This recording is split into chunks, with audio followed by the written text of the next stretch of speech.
Hello class. तो आज हम लोग बात करने वाले हैं स्टीम इन्हेलेशन के बारे में। ठीक है, स्टीम इन्हेलेशन क्या होता है और क्या उसका प्रोसीजर होता है। ठीक है, इन सब के बारे में हम बात करने वाले हैं और कैसे इसको किया जाता है। तो सबसे पहले बात करते हैं इंट्रोडक्शन की। Steam inhalation is a traditional hydrotherapy technique in which warm moist water vapour is inhaled into the respiratory tract. तो स्टीम इन्हेलेशन मेनली मैंने बताया, जो स्टीम इन्हेलेशन क्या है, एक ऐसा प्रोसेस है जिसमें क्या रहता है, जो वार्म मॉइस्ट वाटर वेपर रहते हैं इनको रेस्पिरेटरी ट्रैक्ट के थ्रू यहाँ इनहेल किया जाता है। ठीक है, मेनली इसका पर्पज़ क्या रहता है, तो जो रेस्पिरेटरी म्यूकोसा है उसको वार्म और ह्यूमिडिफाई करना। इसके अलावा जो थिक वहाँ पे सिक्रीशन होता है, म्यूकस का जो अकोमोलेशन होता है, ठीक है, उसको क्या करना, लूज करना। ठीक है, जब वो लूज हो जाएगा तो उससे क्या होगा, एक्सपेल आउट करने में आसानी रहेगी। ठीक है, तो नेक्स्ट है वार्म वेस्ट वेपर। ये कैसी एक ट्रेडिशनल हाइड्रोथेरेपी टेक्निक है। ट्रेडिशनल हाइड्रोथेरेपी टेक्निक का मतलब हो गया, क्योंकि इसमें वाटर को हीट के थ्रू वहाँ पे स्टीम प्रोड्यूस किया जाता है। जब वाटर को हीट करोगे उससे क्या होगा, वहाँ पे स्टीम प्रोड्यूस होगी और उसका as a therapeutic purpose use किया जा रहा है। तो जो ये प्रोसीजर है, प्रोसीजर में जो पेशेंट रहेगा, पेशेंट को वार्म वाटर वेपर्स को कंट्रोल मैनर में इनहेल करने के लिए दिया जाता है। ठीक है, और स्टीम का जो इफेक्ट रहता है मेनली कहाँ पे होगा, हमारी अपर रेस्पिरेटरी ट्रैक्ट पे पड़ेगा, क्योंकि जब हीटेड वाटर होगा उससे स्टीम प्रोड्यूस होगी, उसको इनहेल करेगा तो जो हमारा जो रेस्पिरेटरी म्यूकोसा होगा वो कैसा रहेगा, मॉइस्ट हीट वहाँ पे पहुँचने से वहाँ पे म्यूकस डायलेशन होगा। इसके अलावा contact with respiratory mucosa membrane, तो स्टीम रेस्पिरेटरी ट्रैक्ट में जब एंटर करेगी तो वहाँ जो मेनली म्यूकोसा मेम्ब्रेन होगी उसके कांटेक्ट में आएगी। अब मेनली जो हम इनहेल करते हैं तो किसके थ्रू, नेजल के थ्रू। तो नेजल पैसेज को ह्यूमिडिफाई करेगी, फिर फायरिंग्स में जाएगी, फायरिंग्स में वहाँ पे जो थ्रोट एरिया रहेगी वहाँ पे म्यूकोसा को मॉइस्ट करेगी, फिर लैरिंग्स जो हमारा लैरिंग्स को ह्यूमिडिफाई करेगी। इसके बाद जो अपर रेस्पिरेटरी पैसेज रहता है वहाँ पे सिक्रीशन को साफ करने में ये हेल्प करती है। ठीक है, तो स्टीम का मेनली इफेक्ट क्या रहता है, प्राइमरी इफेक्ट यही रहता है कि जो अपर रेस्पिरेटरी ट्रैक्ट हो वहाँ पे डीप लंग ट्रीटमेंट के लिए रूप में वहाँ पे नहीं दिया जाता, लेकिन जो अपर रेस्पिरेटरी ट्रैक्ट होगा वहाँ पे ये क्या करना, यूज़फुल एज ए ट्रीटमेंट के लिए इसको कह सकते हैं यूज किया जाता है। अब इसका बेसिक थेरेप्यूटिक पर्पज़ क्या रहता है, तो मेनली जो हीट प्लस मॉइस्ट रहती है, ये दोनों चीज़ें क्या करेंगी, स्टीम इनहेलेशन जब हम करेंगे तो पहला तो हीट इफेक्ट पड़ेगा, तो जो वार्म स्टीम है ये क्या करेगी, रेस्पिरेटरी म्यूकोसा को वहाँ पे एक सूदिंग इफेक्ट प्रोवाइड करेगी। ठीक है, अब हीट से जो इरिटेटेड या फिर ड्राई नेजल है उसको थ्रॉट रहता है उसके पैसेज को वहाँ पे टेम्परेली कह सकते हैं कंफर्ट फील कराएगी। ठीक है, क्योंकि वहाँ पे वार्मथ जब एयर देंगे तो सूदिंग इफेक्ट प्रोवाइड होगा, जिससे वहाँ पे जो इरिटेशन हो रहा है, डिस्कम्फर्ट हो रहा है, उसमें टेम्परेरी रिलीफ मिलेगा। ठीक है, और दूसरी बात मॉइस्ट हीट रहती तो मॉइस्ट इफेक्ट डालेगी, क्योंकि स्टीम है तो रेस्पिरेटरी म्यूकोसा को वहाँ पे ह्यूमिडिफाई करेगी, और जब म्यूकस वहाँ पे बहुत ज़्यादा थिक या स्टिकी होता है तो फिर मॉइस्चर उसे रिलेटिवली सॉफ्ट और लेस विकस बनाएगा, क्योंकि वहाँ पे क्या लेते हैं, जो स्टीम है, स्टीम में क्या रहता है, वाटर वेपर रहती हैं, वो क्या करती हैं, जो थिक म्यूकस होता है उसको वो क्या कर देंगी, डायलेट कर देंगे, लेस विस्कस कर देंगे। अब जो लेस विस्कस हो जाएगा तो एक्सपेल आउट करने में हेल्प मिलेगी। ठीक है, इसके अलावा सपोर्ट एंड सिंपैथेटिक ट्रीटमेंट वहाँ पे क्या करेंगे, जो वहाँ पे सिंपैथेटिक ट्रीटमेंट होता है उसको भी सपोर्ट प्रोवाइड करता है। ठीक है, स्टीम इनहेलेशन तो लिखा हो there for steam inhalation is mainly use for supportive and sympathetic treatment. तो सिंपैथेटिक ट्रीटमेंट के लिए भी सिंपैथेटिक ट्रीटमेंट मतलब जो स्टीम इनहेलेशन लेंगे तो मेनली ये क्या करेगा, हमारे जो सिंपैथेटिक नर्वस सिस्टम को रिलीफ प्रोवाइड करेगा वहाँ पे। ठीक है, तो इससे क्या होगा, मेनली जो नाजल कंजेशन है, नाजल ड्राइनेस की कंडीशन है, ठीक, म्यूकस सिक्रीशन है, ठीक है, और जो difficulty in clearing secretion mucus है, म्यूकस को निकालने में जो परेशानी हो रही है, तो इन चीज़ों को वहाँ पे जब हम स्टीम इनहेलेशन करेंगे उससे वहाँ पे टेम्परेरी रिलीफ मिलता है। कह सकते हैं जो स्टीम हम ले रहे हैं वो ऐसा नहीं कि डायरेक्टली डिजीज़ को क्यूर करेगा। ठीक है, ये क्या करेगा, जो सिम्टम्स होंगे उनको टेम्परेरी वहाँ पे रिलीफ प्रोवाइड करता है। ठीक है, इसके अलावा steam does not kill respiratory viruses और बैक्टीरिया। तो जो स्टीम क्या करेगा, mainly it important is understand that steam is inhalation does not kill virus और बैक्टीरिया। तो ये क्या करेगा, इनसाइड द रेस्पिरेटरी ट्रैक्ट, आप जो बैक्टीरिया और वायरस रहते हैं, ठीक है, and does not replace appropriate medical treatment. तो कह सकते हैं मेनली होता क्या है, जब स्टीम इन्हेलेशन किया जाता है तो उसकी वजह से क्या होता है, वहाँ पे जो बैक्टीरिया या वायरस जो प्रेजेंट रहेंगे, ठीक है, वो क्या होंगे वहाँ पे, उनको कह सकते हैं उनकी ग्रोथ को इन्वेट करें, ऐसा नहीं उनको किल कर देगा, ठीक है। स्टीम क्या करेगा, जो टेम्परेचर और एक्सपोजर रहता है ड्यूरेशन इतना कंट्रोल्ड नहीं होता कि रेस्पिरेटरी ट्रैक्ट के अंदर जाके वहाँ पे पैथोजेंस को किल कर सके। तो इसीलिए वहाँ पे स्टीम इन्हेलेशन करने का मतलब होता है कि जो बैक्टीरियल इन्फेक्शन है, सीवियर रेस्पिरेटरी इन्फेक्शन है, वहाँ पे अप्रोप्रिएट मेडिकल ट्रीटमेंट की रिक्वायरमेंट रहेगी, लेकिन ये क्या करेगा, वहाँ पे केवल म्यूकोसा को डायलेट कर देगा, जिससे वहाँ पे डायलेशन नहीं होगा, ठीक है। ये चीज़ें रहती, तो यही है कि it is important to understand that steam inhalation does not kill virus and bacteria. ये वायरस और बैक्टीरिया को किल नहीं करेगा inside the respiratory and does not replace appropriate medical treatment. ऐसा नहीं कि केवल स्टीम इन्हेलेशन ले लें तो उसकी वजह से कोई मेडिकल ट्रीटमेंट नहीं लेंगे तो वहाँ पे सही हो जाएगा, ठीक है। केवल ये क्या करता है, जो रेस्पिरेटरी ट्रैक्ट रहता है उसको हाइड्रेट करने का काम करता है, ठीक है। तो ये चीज़ रहती है। अब हम बात करते हैं डिफिनीसन की। तो डिफिनीसन में क्या होगा, steam inhalation is a hydrotherapeutic procedure in which a patient inhales warm moist water vapor for a limited period to produce local warming and humidification of respiratory tract। तो कहने का मतलब ये है कि जो स्टीम इन्हेलेशन है ये कैसा है, एक हाइड्रोथेरेप्यूटिक प्रोसीजर होता है, ठीक है, जिसमें क्या रहेगा, जो पेशेंट रहेगा, पेशेंट को एक लिमिटेड पीरियड तक वहाँ पे हम वार्म मॉइस्ट वाटर वेपर को इनहेल करा सकते हैं, ठीक है। तो जो ये प्रोसीजर है इसका मेनली पर्पज़ क्या रहता है, procedure local warming humidification for respiratory tract. तो मेनली इसका प्रोसीजर का एक ही पर्पज़ रहता है कि जो रेस्पिरेटरी ट्रैक्ट होगा उसको जो लोकल वार्मिंग होगा उसको प्रोवाइड करना और इसके अलावा ह्यूमिडिफाई को प्रोड्यूस करना, ठीक है। तो स्टीम मेनली यही रहेगा। इसमें जो स्टीम इन्हेलेशन होगा इसमें मेनली इसका यूज किसके लिए, हीटेड वाटर या वेपर थेरेप्यूटिक पर्पज़ के लिए किया जाता है।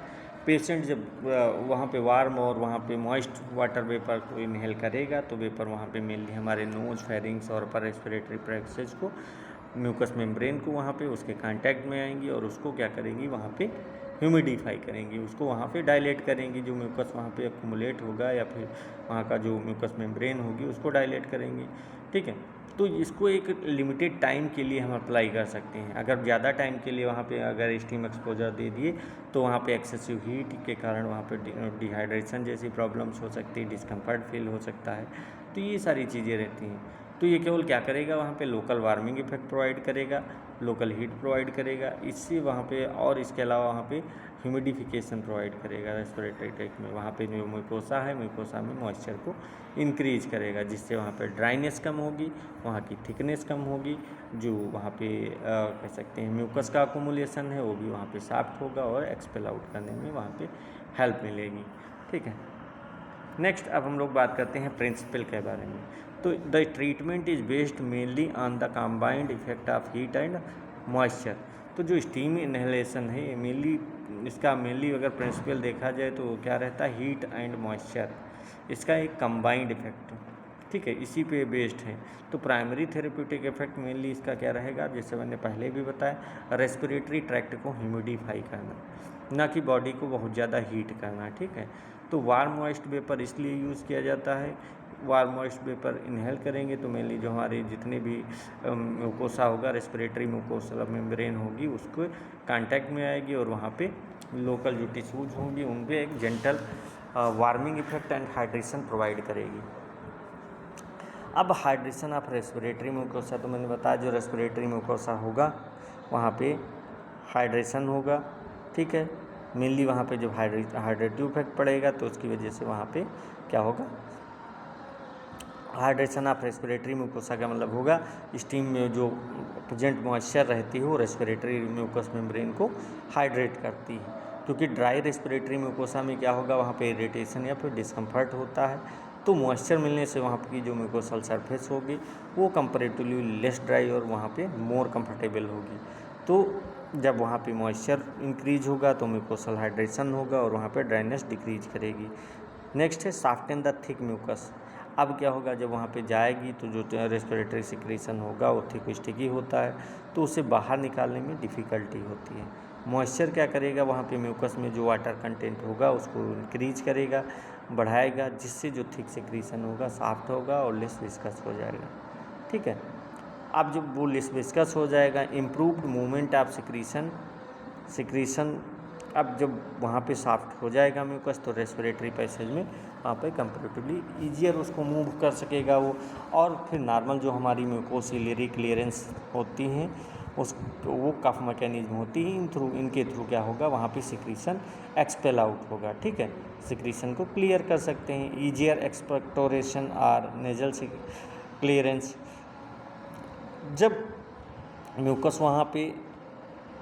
जब वहाँ पे म्यूकस क्या हो जाएगा, लेस थिक हो जाएगा या सॉफ्टन हो जाएगा, तो क्या होगा, वो कफिंग के थ्रू वहाँ पे एक्सपेक्टोरेट कर सकते हैं, उसको बाहर निकाल सकते हैं, नोज़ के थ्रू वहाँ पे क्लियर करना वहाँ पे आसान हो जाएगा, क्योंकि सॉफ्ट म्यूकस होगा तो ईजीली उसको हम कफिंग के थ्रू या नजल ड्रेनेज के थ्रू वहाँ पे आसानी से बाहर निकाल सकते हैं और वहाँ पे जो रेस्पिरेटरी क्लियरेंस होगा वो अच्छा हो जाएगा।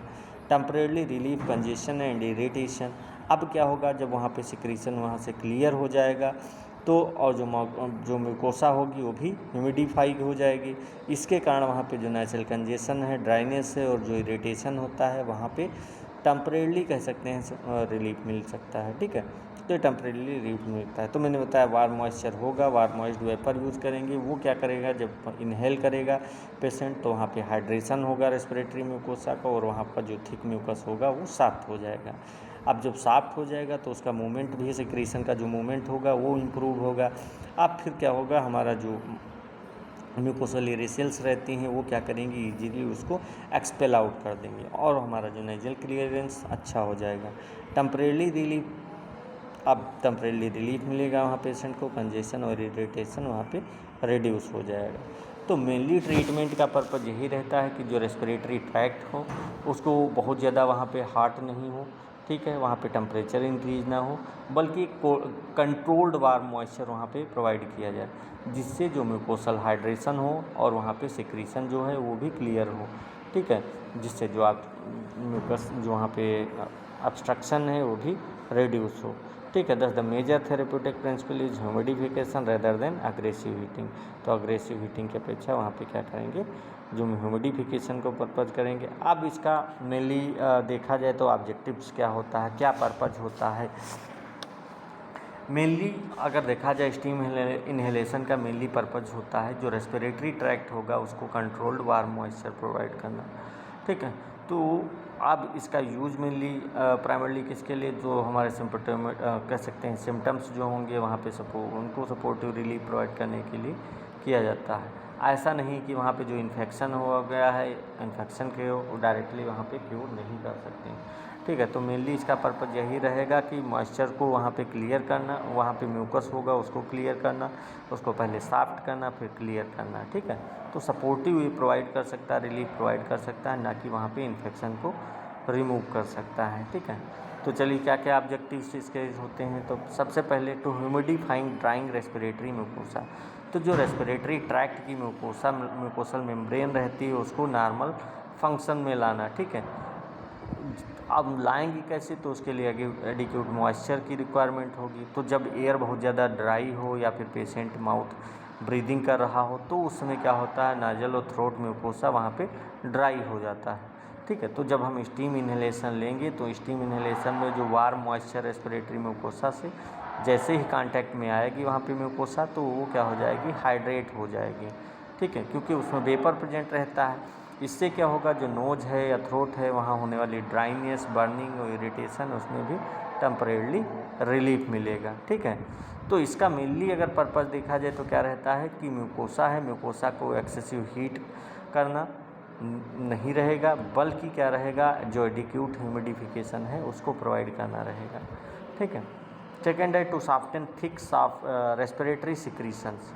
तो जो रेस्पिरेटरी ट्रैक्ट होगा उसमें जो म्यूकोसा होगा नॉर्मली प्रोटेक्टिव फंक्शन के लिए रिस्पॉन्सिबल होता है, वो क्या करता है, हमारी जो म्यूकोसल ट्रैक्ट रहती है उसको वहाँ पे प्रोटेक्शन प्रोवाइड करता है। लेकिन जब म्यूकस वहाँ पे थिक स्टिकी या फिर डिहाइड्रेटेड हो जाता है तो क्या होगा, वहाँ पे क्लियर करना उसको डिफ़िकल्ट होता है, ठीक है, क्योंकि वो प्रॉपर्ली वहाँ पे क्लियर आउट नहीं होगा वहाँ पे। तो क्या करेंगे, जब हम स्टीम इन्हेलेशन करते हैं तो उसकी वजह से वहाँ पे जो मॉइस्चर की वजह से वहाँ पे म्यूकस क्या हो जाएगी, हाइड्रेट हो जाएगा। वहाँ जो म्यूकोसा में म्यूकस प्रेजेंट है वो हाइड्रेट हो जाएगा। अब जब हाइड्रेट हो जाएगी तो उसकी विस्कोसिटी वहाँ पे रिड्यूस हो जाएगी, जिससे जो थिक म्यूकोसा होगा कंप्लीटली ईजियर वहाँ पे मूव हो सकता है और उसको हम आसानी से एक्सपेल आउट कर सकते हैं, ठीक है। नेक्स्ट है to facilitate removal of mucus. तो जब म्यूकस सॉफ्ट और लेस विस्कस हो जाएगा तो जो रेस्पिरेटरी ट्रैक्ट होगा उसके नेचुरल क्लियरेंस मैकेनिज्म से रिमूव करने में ज़्यादा इफेक्टिवली कह सकते हैं ज़्यादा वर्क कर सकती हैं, ठीक है। तो दो इंपॉर्टेंट मैकेनिज्म होती हैं। पहली क्या होगा, म्यूकोसिलरी क्लियरेंस। तो सीलिया जो प्रेजेंट होती हैं हमारी रेस्पिरेटरी ट्रैक्ट में वो म्यूकस को अपर एयरवे की ओर मूव करेंगी। दूसरा कफिंग मैकेनिज्म। कफिंग क्या होता है, जब पर्सन वहाँ पे बहुत ज़्यादा लूजेंट सिक्रीशन होगा तो उसको क्या होगा, कफ के थ्रू बाहर निकाल सकता है, ठीक है। तो दो मैकेनिज्म होंगी, म्यूकोसिलरी क्लियरेंस, दूसरी कफिंग, ठीक है। तो इसीलिए जो स्टीम इनहेलेशन होती है क्या करती है, म्यूकस को रिमूवल को फैसिलिटेट करेगी। लेकिन वहाँ पे उन सभी जितने भी पर्सन रहते हैं उसमें एक समान कह सकते हैं बेनिफिट्स नहीं होता है, ठीक है। तो जब हम स्टीम लेंगे म्यूकस सॉफ्ट होगा, मूवमेंट इजी होगा उसका म्यूकस का, और उसको कफ या नेजल सिक्रीशन के थ्रू वहाँ पे इजीली बाहर एक्सपेल आउट कर सकते हैं, ठीक है। नेक्स्ट है to reduce the feeling of nasal blockage. तो जब नेजल ब्लॉकेज में वहाँ पे पेशेंट को नोज में से ब्रीदिंग डिफ़िकल्ट होती है, क्योंकि जब नोजल ब्लॉकेज हो जाएगा तो वहाँ पे पेशेंट को नोज से ब्रीदिंग करना डिफ़िकल्ट हो जाता है या फिर वहाँ पे ऑब्स्ट्रक्शन फील होता है। तो जो वार्म ह्यूमिड एयर होगी ये नेजल पैसेज को वहाँ पे मॉइस्चराइज करेगी और वहाँ पे जो थिक नेजल सिक्रीशन होगा उसको भी सॉफ्ट करेगी, ठीक है। इससे जो पेशेंट होगा, पेशेंट को टेम्परेरी वहाँ पे जो पेशेंट का नोज होगा और टेम्परेरी वहाँ पे ओपन हो जाएगा और वहाँ पे ब्रीदिंग इजी हो जाएगी, ठीक है। तो यहाँ पे इसका मेनली पर्पज़ क्या होगा, जो रिड्यूस्ड नेजल ब्लॉकेज होगा उसको मेनली रिलीफ प्रोवाइड करना पर्सन को, और वहाँ से जो स्टीम अंडरलेइंग काज होगा उसको नेसेसरली ट्रीट ये नहीं करती है, ठीक है। मान लिया कोई इन्फेक्शन हुआ उसकी वजह से वहाँ पे है तो उसको ऐसे नहीं कि जो बैक्टीरिया है वायरस है उसको वहाँ पे रिमूव करेगी। मेनली ये क्या करती है, वहाँ पे हाइड्रेट करेगी जिससे वहाँ पे इरिटेशन ना हो, ठीक है। To soothe the irritated throat and upper respiratory way. तो जो वहाँ पे जो अपर रेस्पिरेटरी ट्रैक्ट में वहाँ पे जो ड्राइनेस है, एक्सेसिव कफिंग है या फिर जो एनवायरमेंटल इरिटेशन है, तो उसके कारण क्या होता है, जो थ्रोट है या जो अपर रेस्पिरेटरी ट्रैक्ट होता है वहाँ पे म्यूकस इरिटेशन हो सकती है। जो म्यूकोसा रहेगी उसमें इरिटेशन हो सकती है ड्यू टू थिक म्यूकस या फिर ड्राइनेस की वजह से। तो जो वार्म मॉइस्ट वेपर होगी जब ये सरफेस को ह्यूमिडिफाई करेगी, वहाँ पे जेंटल वार्म करेगी, तो इससे क्या होगा, वहाँ पे ड्राइनेस और इरिटेशन, वहाँ पे इरिटेशन का जो सेंसेशन होगा वो वहाँ पे रिड्यूस हो जाता है, ठीक है। तो सबसे पहले अगर हम वार्म मॉइस्ट एयर देंगे, म्यूकोसा सूदिंग इफेक्ट प्रोवाइड करेगा, वहाँ पे ड्राइनेस इरिटेशन रिड्यूस होगा और वहाँ पे पेशेंट कंफर्ट फील करेगा, ठीक है। इससे क्या होगा, जो स्क्रैची थ्रोट हो, ड्राइनेस है या फिर माइल्ड इरिटेशन होगा उसमें वहाँ पे टेम्परेरी पेशेंट को सूदिंग इफेक्ट प्रोवाइड होता है या पेशेंट को कह सकते हैं रिलीफ मिलता है, ठीक है। नेक्स्ट है to provide temporary symptomatic if relief. तो कह सकते हैं टेम्परेरी सिम्टोमेटिक वहाँ पे रिलीफ प्रोवाइड करना रहता है। तो सबसे पहले जब हम स्टीम इनहेलेशन लेंगे तो इससे क्या होगा, एक कह सकते हैं जो सिम्टम्स वहाँ पे अपीयर हो रहे हैं, ऑब्जेक्टिव सिम्टम्स अपीयर हो रहे हैं, उनको टेम्परेरी रिलीफ प्रोवाइड करना है। अब आगे मेनली कुछ पेशेंट्स रहेंगे जिनमें वहाँ बहुत सारे सिम्टम्स रहते हैं जिनमें वहाँ पे कंफर्टेबल फील होता है, ठीक है। जब वहाँ पे मान लिया किसी का नेजल कंजेशन है या फिर नेजल ड्राइनेस की कंडीशन है और इसके अलावा थिक म्यूकस की कंडीशन हो गई, थ्रोट इरिटेशन हो गया, डिफ़िकल्टी इन क्लियरिंग सिक्रीशन हो गया, तो इन सब में वो कह सकते हैं इन सब में वो क्या करेगी, रिलीफ प्रोवाइड करेगी। लेकिन ये समझना ज़रूरी है कि जो सिम्टोमेटिक वहाँ पे रिलीफ मिलता है उससे क्या होगा, वहाँ पे ऐसा नहीं है कि उसकी वजह से वहाँ पे डिजीज क्योर हो गई है, क्योंकि स्टीम इनहेलेशन वायरस या बैक्टीरिया इन्फेक्शन को डायरेक्टली वहाँ पे एलिमिनेट नहीं करता है। ठीक है, और वहाँ पे क्या रहेगा, ऐसा नहीं कि मेडिकल ट्रीटमेंट की रिक्वायरमेंट नहीं होगी। ठीक है, वहाँ पे मेडिकल ट्रीटमेंट की भी रिक्वायरमेंट रहेगी। ये क्या करता है, steam inhalation as a supportive therapy कह सकते हैं, हम इसका यूज कर सकते हैं। ठीक है, तो ऐसा नहीं कि वहाँ पे रिलीफ। नेक्स्ट है to promote relaxation and comfort. तो जो वार्म मॉइस्ट वेपर होगा वहाँ पे जेंटल सेंसेशन नोज हो गया, थ्रोट में क्या करेगा, सूदिंग इफेक्ट प्रोवाइड करेगा। ठीक है, इससे जो रेस्पिरेटरी डिस्कम्फर्ट होगा वो भी कम फील होगा और वहाँ पे जो पेशेंट होगा, पेशेंट को रिलीफ मिलेगी। ठीक है, इसके अलावा जो स्लो या फिर जो कंट्रोल्ड ब्रीदिंग होगी, इसके साथ साथ स्टीम इनहेलेशन करने से जो पर्सन होगा उसको टेम्परेली रिलैक्स फील होगा। ठीक है, तो क्योंकि वहाँ पे warm plus moist air use कर रहे हैं, जिससे वहाँ पे जो कंफर्टेबल ब्रीदिंग होगी और वहाँ पे पेशेंट को डिस्कम्फर्ट कम फील होगा और वहाँ पे रिलैक्सेशन फील होगा। तो ये ऑब्जेक्टिव मेनली जो कंफर्ट ओरिएंटेड होता है, कोई वहाँ पे डायरेक्ट ऐसा नहीं है डिजीज़ को वहाँ पे ट्रीट करता है। ठीक है, डिजीज़ को ट्रीट नहीं करता, केवल वहाँ पे क्या करेगा, एक रिलीफ प्रोवाइड करता है। ठीक है, तो मेनली मैंने बताया कि जब हम स्टीम इनहेलेशन करेंगे वहाँ उसमें क्या रहता है, वार्म एंड मॉइस्ट वेपर रहेगा, रेस्पिरेटरी म्यूकोसा हाइड्रेट होगा, वहाँ पे जो म्यूकोसा में ड्राइनेस है, इरिटेशन है, वो रिड्यूस हो जाएगा।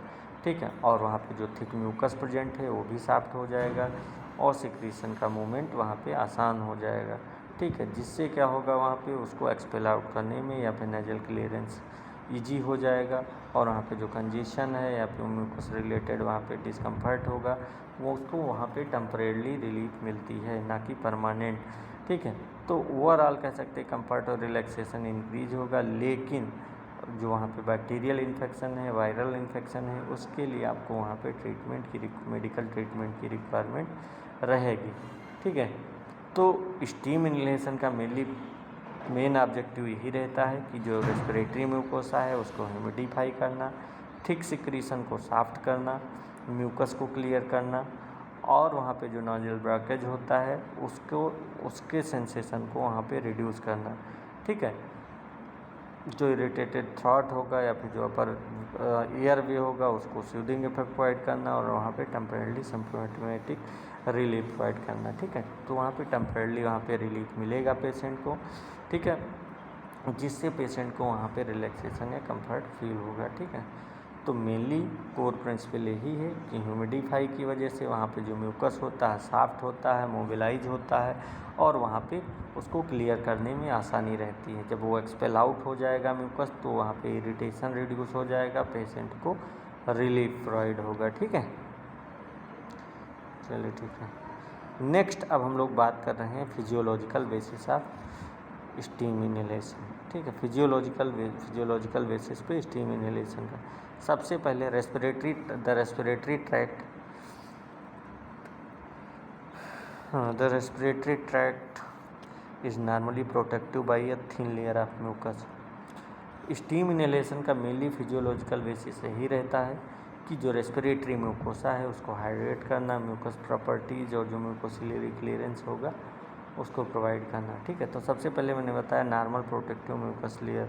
ठीक है, the respiratory tract normally protective by the thin layer of mucus.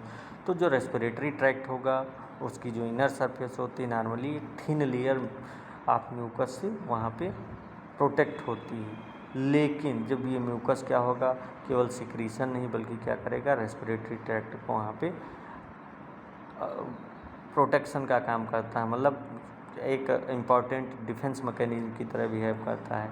ठीक है, तो ये मेनली क्या करेगा, जब एयर होगी मॉइस्ट होगी उसको मॉइस्ट रखने का काम करेगा और जो इनहेल्ड पार्टिकल्स रहते हैं उनको भी ट्रैप करने में हेल्प करता है। जब हम इनहेलेशन करते हैं, एयर इनहेल करते हैं तो उसकी वजह से क्या होगा, वहाँ पे जो हम एयर इनहेल कर रहे हैं उसके अंदर जो वहाँ पे डस्ट पार्टिकल्स हो गए या फिर जो माइक्रो ऑर्गेनिज्म हो गए, वो क्या हो जाते हैं इसी लेयर में, वहाँ पे म्यूकस की लेयर में वहाँ पे अडेयर हो जाते हैं। ठीक है, तो वहाँ पे उनको वो उसको फिर कह सकते हैं जो हमारी म्यूकोसा लेयर रहती है ये उसको वहाँ पे ट्रैप कर लेते हैं, उसको वहाँ पे जो लंग्स होंगे, एल्वेलाई होंगे, वहाँ तक रोकने में प्रोवाइड करती है। ठीक है, वहाँ तक रोकने से बचाती है। ठीक है, वहाँ तक रोक जाने नहीं देती। This mucus trap dust micro organism and other particles while the mucociliary system moves the mucus towards the pharynx of for removal. तो मैंने बताया जब हम सांस लेंगे तो क्या होगी, जो एयर होगी, एयर के साथ में डस्ट पार्टिकल्स, माइक्रो ऑर्गेनिज्म और जो अदर फॉरेन पार्टिकल्स होंगे वो क्या करेंगे, रेस्पिरेटरी ट्रैक्ट में इंटर कर सकते हैं। ठीक है, लेकिन वहाँ पे जो म्यूकस रहती है, म्यूकस क्या करेगा, इन पार्टिकल्स को वहाँ पे अपने साथ वहाँ पे अडेयर कर लेगा, चिपका लेगा। ठीक है, और या फिर कह सकते हैं ट्रैप कर लेगा। ठीक है, तो जब ट्रैप कर लेगा तो जो म्यूकस रेस्पिरेटरी ट्रैक्ट होगा वहाँ पे कह सकते हैं जो हार्मफुल पार्टिकल्स होते हैं उनसे वहाँ पे प्रोटेक्शन प्रोवाइड करता है, एक इम्पॉर्टेंट रोल प्ले करता है। नेक्स्ट है और role of mucociliary system. The mucus trap dust micro organism while the mucociliary system move the mucus towards pharynx for removal. तो मेनली जो म्यूकोसिलरी क्लियरेंस का मेनली फंक्शन यही रहता है, जो रेस्पिरेटरी ट्रैक्ट है उसमें जो प्रेजेंट सीलिया रहते हैं वो कंटिन्यूसली कोऑर्डिनेटेड मूवमेंट करते हैं। अब ये सीलिया क्या करेंगे, जो म्यूकस लेयर होगी उसको धीरे धीरे वहाँ पे फेयरिंग्स की ओर मूव करते हैं। ठीक है, तो जो प्रोटेक्टिव प्रोसेस को वहाँ पे हम कह सकते हैं, जो ये म्यूकोसिलरी क्लियरेंस होगा उसको क्या कह सकते हैं, प्रोटेक्टिव प्रोसेस रहता है। ठीक है, अब वहाँ पे प्रोटेक्शन का ये काम करता है। ठीक है, इसके अलावा when the airway become dry mucus में बिकम थिक एंड स्टिकी। अब जब रेस्पिरेटरी ट्रैक्ट वहाँ पे सरफेस क्या होगा, ज़्यादा मॉइस्ट नहीं होगा, तो क्या होगा, जो म्यूकस है म्यूकस में वाटर का कंटेंट वहाँ पे रिड्यूस हो जाएगा। ठीक है, अब इसकी वजह से क्या होगा, जो म्यूकस थिक हो जाएगा और वहाँ पे जो स्टिकी हो जाएगा और वहाँ पे उसका मूवमेंट होगा वो डिक्रीज हो जाएगा, लेस मूवेबल हो जाएगा। क्योंकि ड्राइनेस की वजह से जब म्यूकोसा ड्राई हो जाएगी तो वाटर का कंटेंट उसमें रिड्यूस होगा, म्यूकस थिक हो जाएगी और वहाँ पे स्टिकी हो जाएगा। ठीक है, जिससे उसका मूवमेंट नहीं होता है। तो ऐसी कंडीशन में सीलिया के लिए भी म्यूकस को इफेक्टिवली मूव कराना कंपैरेटिवली कह सकते हैं डिफ़िकल्ट हो सकता है। ठीक है, thick mucus is difficult to clear.